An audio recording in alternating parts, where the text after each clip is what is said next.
Hello and welcome to the Amateur of Life and Death podcast. I'm Liz Plumpton. Each episode takes a look at a different aspect of the wonderful world of amateur theatre and features an amateur theatre maker talking about their theatrical life, theatrical loves, and the times when they've died on stage. Our Backstage Pass feature takes us behind the scenes at the Crescent Theatre, Birmingham, to discover more about what goes into making a great amateur production. This month's episode focuses on a powerful play called There Are No Beginnings by Charley Miles. First performed in 2019, the play takes a fresh look at the lives of women in Leeds between 1975 and 1980, during which time the so-called Yorkshire Ripper, Peter Sutcliffe, was at large. I'll be speaking to actor and director Alex Arksen, who is directing the Crescent Theatre company's forthcoming production of the play. Meanwhile, John will be talking to sound designer Kevin Middleton about the challenges of designing sound for the play, which includes the opening note. The play should be surrounded by male voices / recordings / music. They should be pressing in on every side. Thanks, Liz. Hello, Kevin. Hi, John. Welcome to the Amateur of Life and Death podcast. Thank you. Now in its second season. There Are No Beginnings is set in Leeds in the late 1970s, at a time when the terrifying crimes of the Yorkshire Ripper were being inflicted on northern towns and cities. It's written by Charley Miles and was first staged at the Bramall Rock Void at Leeds Playhouse as recently as 2019. It is being staged here at the Crescent Theatre, Birmingham, from the 22nd to the 29th of October 2022 in our intimate and wonderful Ron Barber studio. The author's note at the beginning of the play script lets us know that this play was written for and about the women of Leeds of the 1970s and beyond. Women who have failed to be portrayed with voice and agency. Women who continue to be underestimated and forgotten. Before the note goes on to say that this is not a play about the Yorkshire Ripper. There are 4 female characters in the piece. June, a kind of social worker. Sharon, June's daughter, who ends up going to university. Helen, who is a client of June in her role as a kind of social worker. And finally, Fiona, a policewoman trying to progress a career in a less progressive time when she's a woman. These are the actors on stage. There is, however, another voice on stage that is given real prominence, presence, dialogue, and has considerable stylistic impact on the piece. And that's where you come in, Kevin. Yeah. There's an awful lot of sound in this piece. So much so that the author even kind of mentions it in her preamble to the play. There's a lot of news reports of the time. So we hear the voices of news reporters, men, talking about the Ripper and what's going on there, about bodies being found, about another attack, that kind of thing. There's a lot of stage directions about the sound, which is really unusual. Yeah. Normally you get a bell rings or a phone rings or whatever it might be, and in this we get all sorts of direction about how the sound should be, where it should come from, how it should feel. And the dialogue's not always straight, is it? So the way that the playwright has done it in the script is bold italics is what the sound will say, played over the speakers. Yeah. But those words aren't always straightforward sentences. Often they're cut up and overlaid and that sort of thing. Yeah, so there's a lot of it talks about vinyl skipping and static from records and that kind of thing, and then written into the dialogue there's kind of skips in the dialogue where syllables or words will repeat, and so obviously there's a technical aspect to doing that, but I think the impact of that is that it really kind of emphasises the broken nature of life at that time, how disruptive the Ripper was to day-to-day life, I guess, for women. And as an example of the playwright's ambition for the play's soundscape, I'm just going to read out one of the stage directions from Act 4 of There Are No Beginnings. Sound starts somewhere, and then it spreads. It comes from in front of us and behind us. It comes from all around us. It surrounds Sharon and Helen, presses in on all sides, down from above, up from below, all around, like water in a bathtub slowly drowning them. Kevin, how do you plan to realise these directions, and what other challenges does the playwright pose the sound engineer? The way that Alex, the director, is staging this is that the audience are going to be sitting in the round. Right. And so at the moment, I initially was thinking about quadraphonic sound, so kind of sound from each corner. Right. So just for the listener, quadraphonic is sound from 3 directions. 4 directions. 4 directions, I beg your pardon. Yeah. Whereas most people at home, say they're watching their TV, will have stereo sound, Yeah, exactly. which is left and right from 2 directions. Yeah. So reading some more of the stage directions where it says it comes from above, it comes from below, it surrounds us. So I started thinking about octaphonic sound, so sound coming from up above and below from 4 corners. And so at the moment, that's how I think I'm going to approach this, so that I can really bounce the sound around the stage. So sometimes it might be coming from opposite you, sometimes it might be behind you, underneath you, above you. So in terms of, and this is a wonderful phrase that I've never heard, and I'm sure a lot of our listeners have never heard it, octaphonic sound. Yes. In terms of the technicality of creating that soundscape, you'd need to lay down 8 different channels of sound, all slightly different or similar, and then mix that into a final track, and that track will then go to particular So I will probably have 8 tracks playing, going to different speakers. Right. So yeah, they'll play simultaneously. they'll play simultaneously, but there will be different bits of sound coming from different speakers. Wow. So when you've got your headphones on and you're listening to music, sometimes the trumpet might be slightly to your right or slightly to your left or whatever, and I'm going to try and create something similar but coming from 8 different directions. And in terms of the technical capabilities of the studio, does it have enough sound jacks in the wall, or will you have to lay extra cable to I make will it have work? to lay extra cable. And when will be the first time you actually hear what you have developed in Octaphonic sound. Octaphonic sound. So that will be when we actually get into the space. That's when we will start to hear what it's going to sound like. So before that, it's a bit of guesswork from you. Guesswork from me, hoping it's going to do what I think it's going to do. So you're going to have to listen to it, and I presume the director, the cast, are going to have to listen to it. But then there might be a process of very quick revision, or remixing, quite possibly, to get it right. God, how exciting! So thankfully, working with me on this, we've got a new sound designer that's joined us, and she actually works at the BBC. Oh, so great. she's gifted in this area, hopefully, in terms of turning things around. And do you think this is the most complex sound design you've had to do? One of, yeah. I mean, I've had quite a few complex sound designs in the past. When we did Lord of the Flies, the director there wanted a never-ending soundscape. So there was constantly birds and water running and wind blowing and things like that. And the sound never stopped through the whole thing. And that presents a couple of challenges, because one, you've got to find all the sound for that soundscape and blend it and make sure that it kind of is audible, but it doesn't overpower the action, and it's kind of supporting the mood and not overtaking it.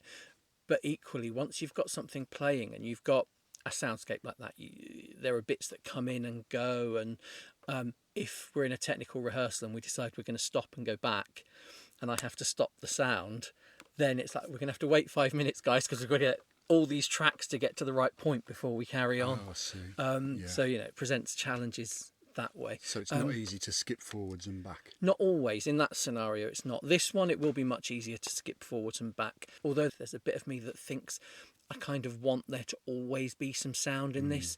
It talks about rumbling. It talks about vinyl scratching.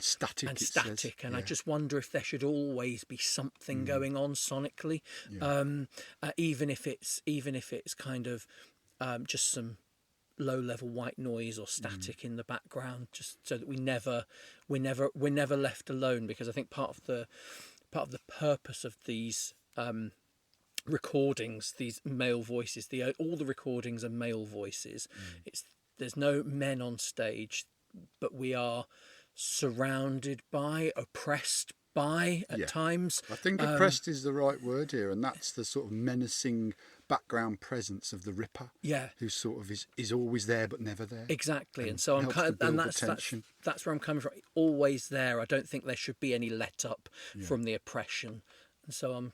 And the male voices, it specifies in the script that every company that puts this on should record their own voices. So is that what you're doing? Yes, except for there's one tape that was there was a tape that was sent into the police by an imposter, and that was played out on the news, and we were going to use the original recording. I listened to that while I was researching for this, and I didn't realise he was an imposter. Apparently so. Yeah.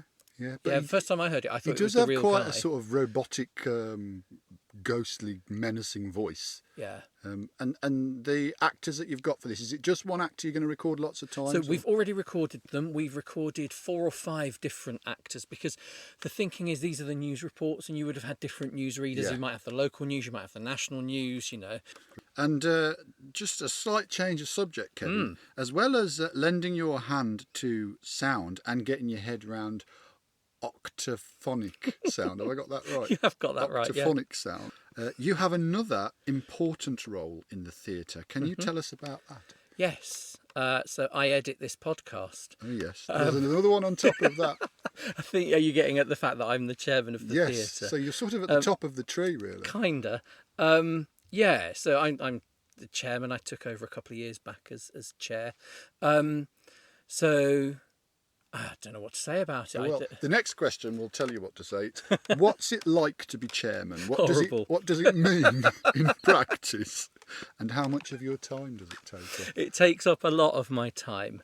And when I say it's horrible, it's obviously it's not entirely horrible, but I don't think anybody joins an organisation such as an amateur theatre company to end up essentially running a £500,000 business for free, which is, what as chairman I'm doing. And it's not that I do it all alone. I'm supported by a board of management and a group of paid staff. But every member of the theatre feels like they have a right to my ear, which obviously they do. I'm never going to be able to please 200 or 300 people with every decision that we as a board make. And it's, there's always going to be someone who's upset by something we're doing. And that's unfortunate. And, we never set out to upset anybody, but it's just the nature of things when we have to make difficult decisions. So what would you say are your key responsibilities? My key responsibility is to make sure the theatre acts legally. Actually, there is a legal responsibility on me and all of the trustees, all of the board of management, to make sure that the theatre is trading legally. So that ranges from employment law. We employ 20 odd people. As many as that now? Wow. Most of them are part-time, but it's about 20 people that we employ. So we've got to make sure that we are a good employer. We have to make sure that we're compliant with all the licensing laws, and that might be licensing in the bar, the license to perform, license to use children in productions and all this kind of stuff. So a lot of it is about making sure that we're legal, but it's also about making sure that we are continuing the 100 years almost that the Crescent has been in operation, and the kind of to retain the values, exactly the values of the Crescent, and to make sure that we can continue putting on amazing production. Do you get a buzz from the job? Do you enjoy it at any point? So I do. There are obviously bits that I enjoy. I think it's great when we put something on the stage and you see the audience reaction, you see the critics giving us favourable reviews, and all that kind of stuff. That's really rewarding to feel that I've been part of enabling that to happen.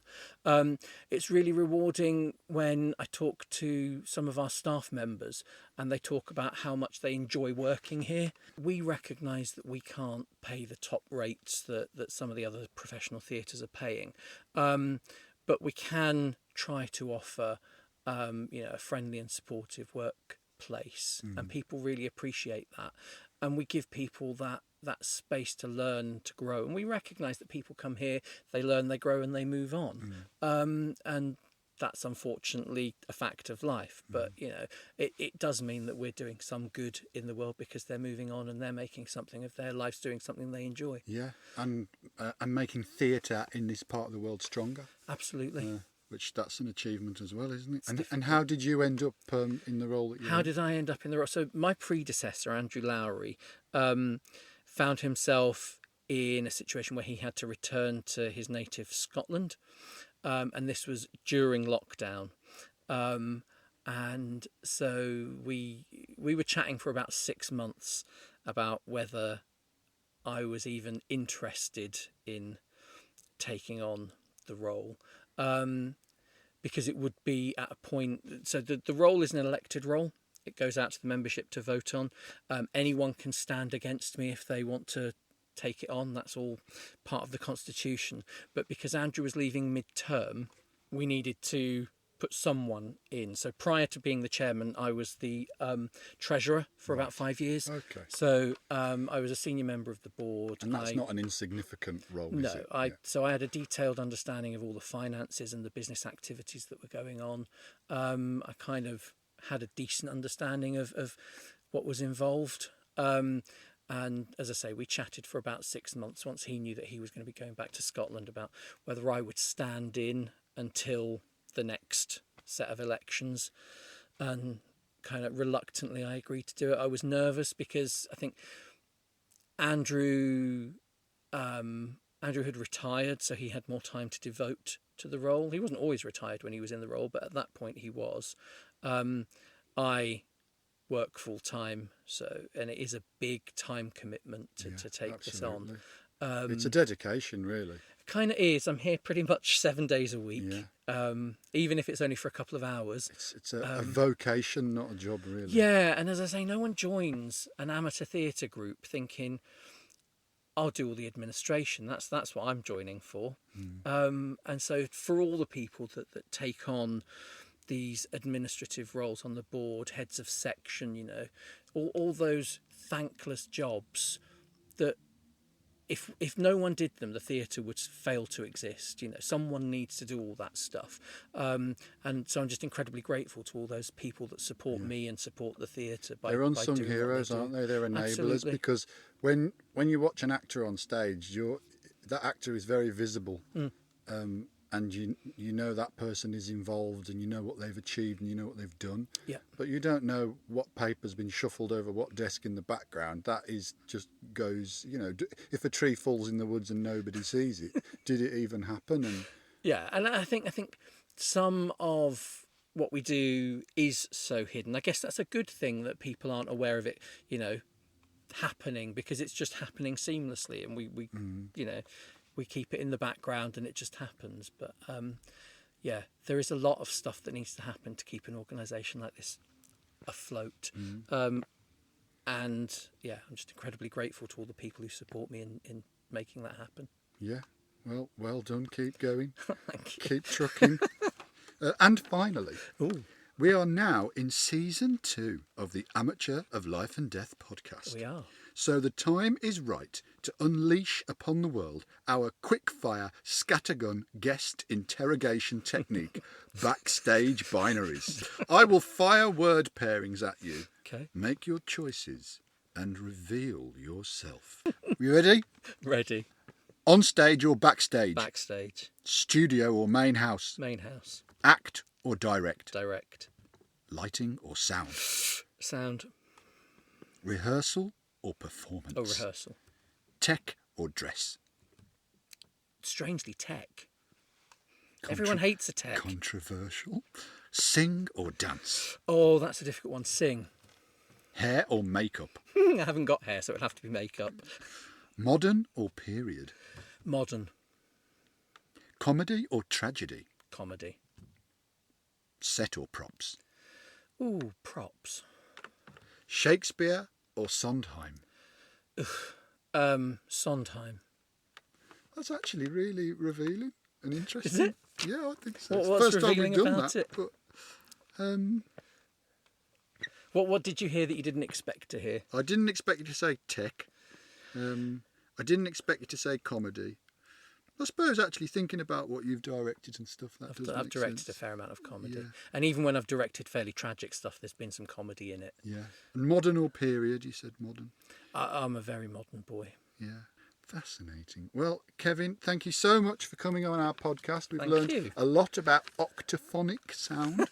We've added new words to our vocabulary, and we've delved into the overwhelming world of theatre governance. So, Yeah. thank you very much for coming on the podcast. Most welcome, thank you. That was John talking to sound designer Kevin Middleton. Right, so I am delighted to be joined by actor and director Alex Arksen. Alex is directing the Crescent Theatre's forthcoming production of There Are No Beginnings by Charley Miles. Hi, Alex. Hello. So let's start by talking a little bit about this play. So it's on at the Crescent Theatre from the 22nd to the 29th of October in the studio. It's quite a recent play. It was first performed in 2019, just kind of before COVID. What drew you to the play? Well, that's a good question. The thing that really drew me to it was the ordinary women living in extraordinary times. And what I absolutely love, there's no glorification of it. They are just ordinary women. And I think it's a fascinating play because it's dealing with such a dark subject, but it has tremendous humour through the characters. There's such a freshness. It's very organic.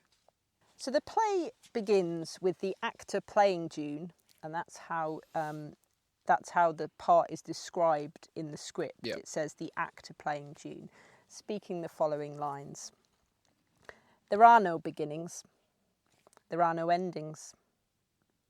When we start something, we don't know that we have started on it until we are far down that road and we can look back. The play set in Leeds between 1975 and 1980. Tell us a bit about what it's like to look back on that time and on the subject matter. I think for me, the one thing they've been absolutely drilling into myself is you've got to do that period of time justice. You can't sugarcoat anything. You've got to absolutely honour the script. And I think you have to convey what it is like for women who are living at that time. I mean, and also, I mean, it says, are we looking back? This could be now. Yeah. This could be now. So I think, it's interesting, isn't it, that period of the play being set. So it's between 1975 and 80. I'm pretty sure that's before you were born. I don't know exactly how old you are. It's before 31. Before I can remember. And the near past is an interesting space to work in because we kind of think we know what it was like. We've got TV footage from that time. We've got images. We've got the music from that time. So it feels sort of familiar because it's within living memory of maybe us or people we know and we can draw on. But it's also arguably a bit too close for critical distance. Do you think it's harder or easier to direct and perform a piece like this compared to, say, a pre-20th century period piece like an Ibsen or a Coward? Harder, no doubt about it. Because with a pre-20th century piece, you're not going to talk to anyone who lived through that time. Yes, we have some context, but we don't have actual context of what it was like of people living through that time. Look, I mean, okay, just in my cast alone, Paula has talked about living through that period as a young woman. Jan, Angela Daniels, who's been in rehearsals, exactly the same. So that's your production assistant and Jan your is my costume production designer. assistant, and Angela Daniels is our choreographer and costume designer. Multitasking. Yeah, I would say a lot. I mean, I've never directed a pre-20th century piece, but I would definitely say it would be easier, for sure.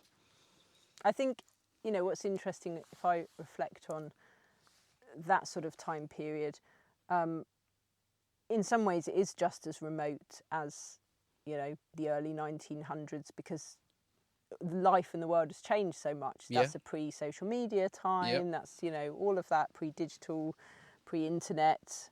But in another way, if you were doing a, you know, let's say a, I don't know, George Bernard Shaw or an Oscar Wilde, you would kind of consciously think, oh, well, people walked differently in that time, and they Yeah. wore very different Yeah. costumes, and the Yeah. social, you know, mannerisms and the social conventions were different. Very. And something like the 1970s and 80s, they kind of were, but it's almost imperceptible to us Yeah. now because we're too close. Yeah, we are. And I think, and that's been the hardest, because like you said, we do have critical distance, but we don't have that much critical distance. Yeah. And particularly with the subject matter we're dealing with, again, I come back to, has it changed? Are we that much further forward? I don't think so. And the one thing I've come back to is when I've read this play and directing this play, I think, God, we take things for granted, men. You know, we take some things in our life that we have to do for granted, and women, unfortunately, can't take certain things for granted. And I think that very much informs my direction of the piece. And still can't. And still I mean, can't. I've just sat in on a little bit of your rehearsal earlier today, and there's one part of the play where the character of a policewoman is giving a talk at the local secondary school to girls about how to basically avoid being a victim of the Yorkshire Ripper. And it really strikes you that these are the same things that these messages that women are still really being told Don't today. walk after dark, you know, phone ahead, you know, let someone know to Tell expect someone where you. you're going. Yeah. You know, don't make eye contact with strange Yeah. men. Yeah. All kinds of, you know. Yeah. Listen, look, be aware, absolutely. Yeah. I think that's clever from Charley Miles, because she makes a point in the play. The character Fiona says, well, in 50 years' time, things will be different. 50 is a very interesting choice. I think she's subtly foreboding here and telling us that nothing has really changed. Because she could just say, in 10 years or 20 years. She makes a point of saying, in 50 years, things will be different. Yes, and I suppose that's the privilege of being a playwright, writing a play with the benefit, if that's a benefit, of hindsight, absolutely, of hindsight, knowing where, you know, where we are now. I think what strikes me as well is, I think it's a very clever play because I think it also says, what else is there to say about this man?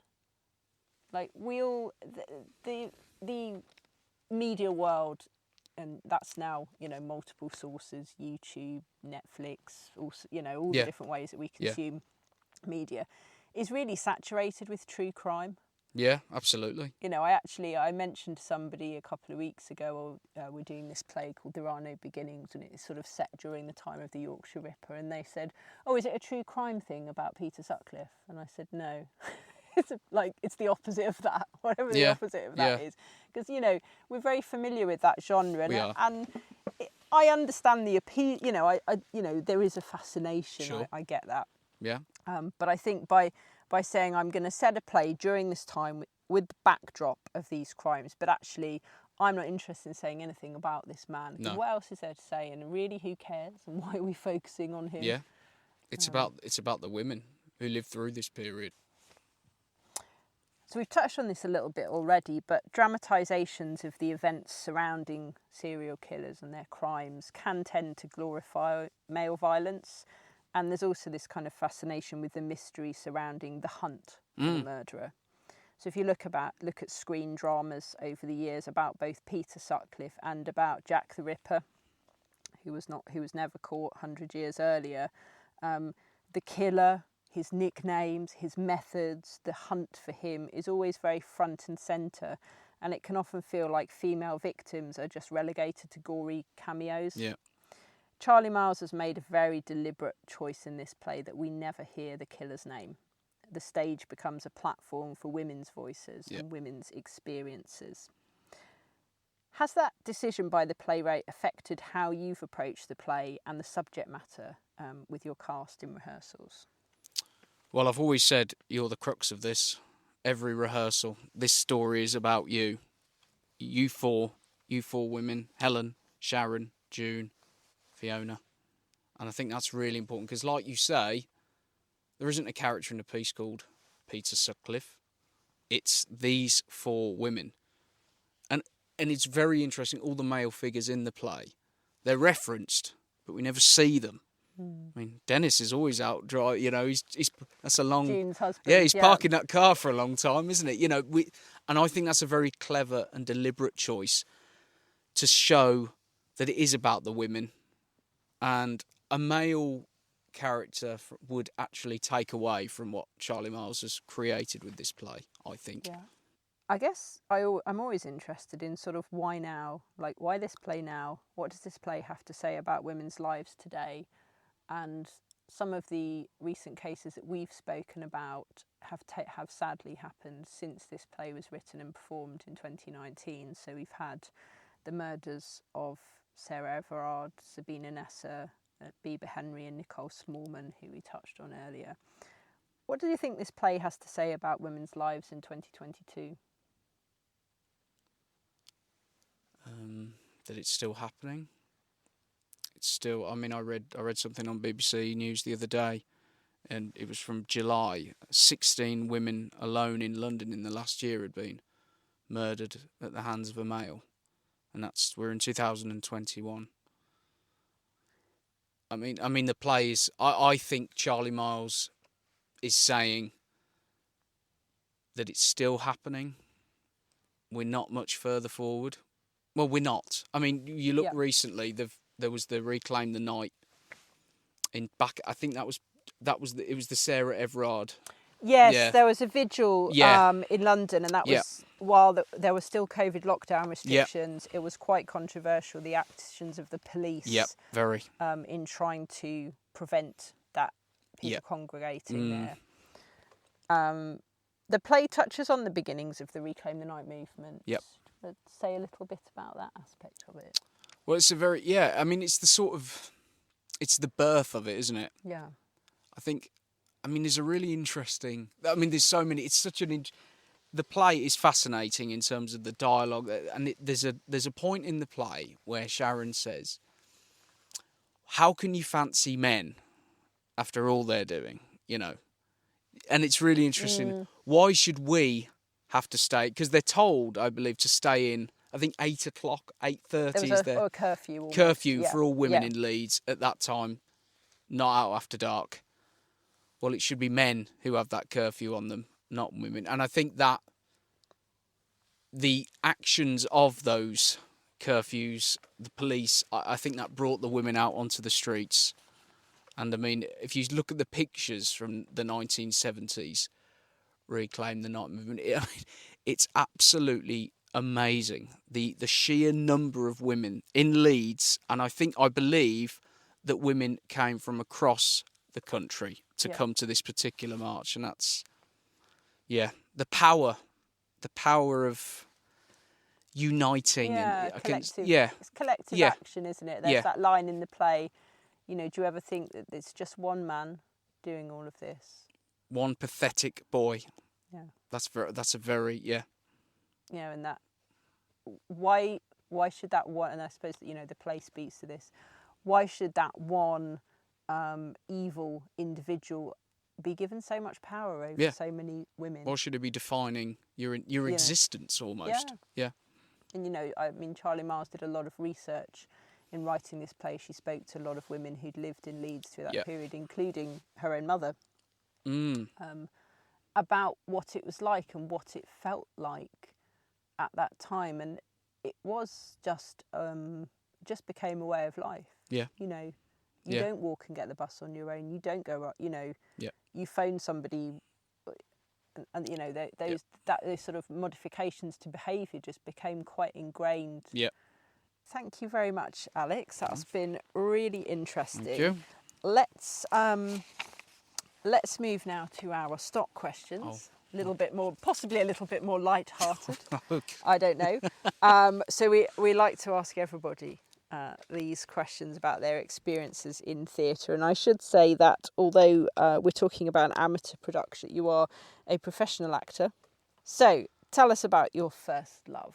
My first love in theatre was... it's interesting because I wasn't interested in theatre when I was a child. I had no real interest. And it was only when I was about 16 and in our GCSE classes we read an Inspector Calls. And I absolutely fell in love with that. And it's still to this day my favourite play. I absolutely love it and I'd love to direct it. What was it about in the Inspector Calls that really captured your imagination? The language, the drama, the suspense, I just think, I'm so biased, I just absolutely love everything about that play. And that was absolutely my first theatrical love. I would like to reference the first play I did where I really thought, actually, I have the confidence to do this. I did at college, we did The Woman in Black. Yeah. And I absolutely loved doing that. So I'd say they're intertwined, but I'd say an Inspector Calls is my first theatrical love. What's been the love of your theatrical life? I wouldn't, not that I'm not dismissing or diminishing anything I've done professionally. I've enjoyed everything I've done. But sometimes, a lot of the time, I felt it's been a means to an end. Does that, if rather than I've absolutely loved it, I would say, and I'm not just saying it because I'm sitting at the Crescent Theatre, I would say when I did 2 Weeks with the Queen, directed by Alan Marshall, that for me was, the love of my theatrical. So that is the stage adaptation of the novel for young people by Maurice Gleitzman. That's the one, I can never remember his name. And it's, again, it's a clever piece because it sort of seems to be about one thing and then, isn't all really about something else. Tell us a little bit about that. I played 2 characters because I played a boy who had cancer. That's right, yeah. Was dying of cancer. Ill, was terminally ill. And then the second role I played was a spoilt, sort of bit of a hypochondriac, sort of nervy, sort of twitchy boy. Yeah, and it's just such a fast-moving piece. Now, Alan did some really clever things, having angels and like wheelchair races. It was really exciting. Very exciting piece of theatre. It's an interesting play because it's for young people, as the novel is for young people, but it really deals with some big... massive. Some big issues and some big... it's about death. It's coming to terms with death. With terminal illnesses. Yeah. The Queen in the title, we initially think is going to be the late Queen Elizabeth II. Yeah. But actually, if I remember rightly, the boy meets a gay man. That's right. Who's terminally ill with yes. AIDS. Yes, that's right. And it's a sort of play on Queen as also a, a term for a gay man. So, for a play for kind of 12 to 14-year-olds, it packs a punch. Yeah, it doesn't patronise. So tell us about the one that got away. Oh, goodness, how long you got? Do you know, I've signed a lot of NDAs, so I've got to kind of be careful with some of these. The one that, I tell you what did get away, and I got it, but it did get away. I remember coming along to audition here, I think it was 2000 and, I want to say 12. You have a better knowledge of the Crescent than me, Liz. It was Alan. He was directing Much Ado About Nothing. Yep, that was 2012. Yep. And I was cast in it. I came along to read. I was cast in the play. I won't say what part I played out of respect to I was casting. It was a good part, very good part. And I couldn't. Well, I dropped out due to a course commitment. So it was sort of like, So yeah, and that's a regret. I'd have absolutely loved to have done that, and I could have done it.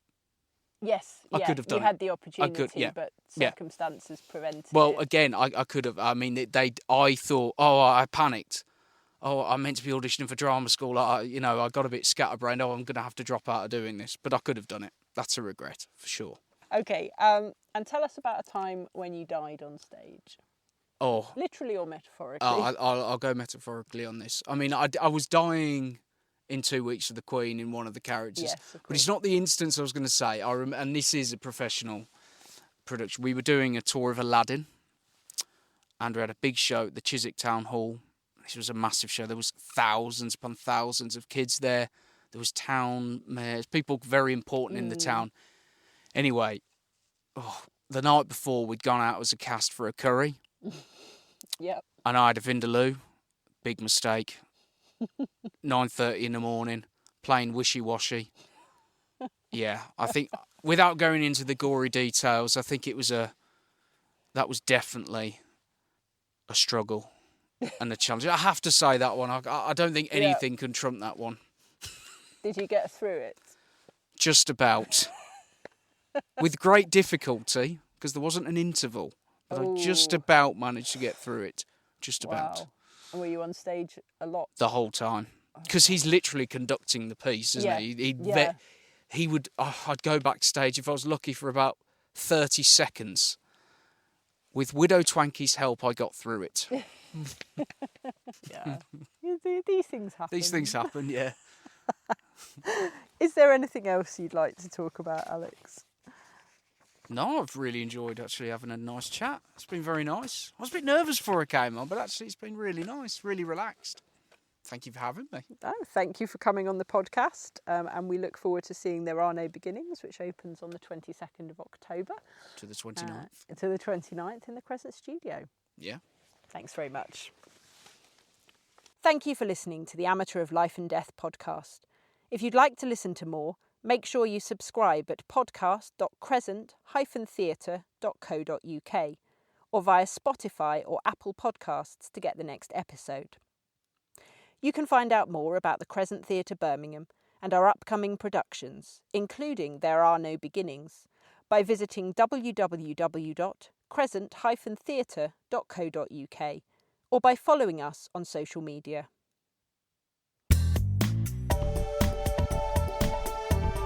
Amateur of Life and Death is a Crescent Theatre production. This episode has been researched and presented by John O'Neill and Liz Plumpton. The music is by Brendan Stanley, and the podcast is edited by Kevin Middleton.